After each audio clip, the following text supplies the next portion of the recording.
安市艺术舞蹈团是大台南地区专业舞蹈人才养成机构，长期为南台湾艺术发展打拼。20多年来，培育出真侪舞蹈艺术优秀人才。这次演出阵容就是特别邀请过去伫安市艺术舞蹈团学习，后来前往国内外各地持续精进的优秀舞者，汪云、王文婷、叶舒涵、安子环这4位台南在地学业有成的舞者，演出《我们4人》这次全新的创作。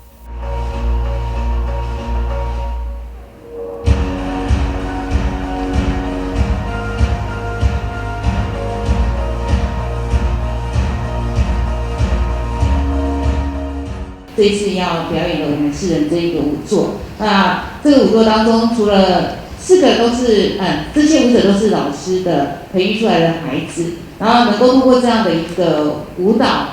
一个表演、一个创作的机会给他们这样听到。我想在台南市，我们一直都知道，台南市在培育舞蹈的这一个，从20-30年前的风气就非常非常的兴盛。那其实我每次在很多地方，不只是在台南市，在外县市的时候。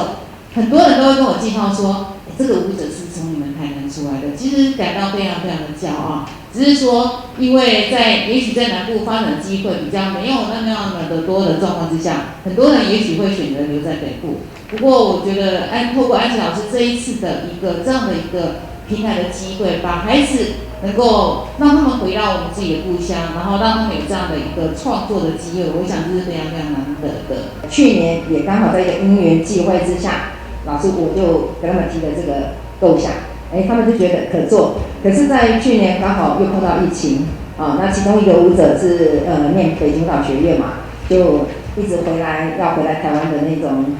日期一直没有办法确定，对，然后就延到在今年。那也真的很谢谢耀堂，也很谢谢方科长，也很谢谢文化中心。当我们年期的日期一确定之后，他马上把这个日期给我们，也就是在这个礼拜6跟礼拜天，1月16号跟17号。创新舞作《我们4人》1月16到17两天，将伫咧文化中心完成剧场演出，但目前的门票已经卖到差不多，只剩17日的场次还有1点仔位。欢迎喜爱艺文舞蹈表演的朋友买票入场，支持台南在地青年舞蹈人才。台南新闻张硕维采访报道。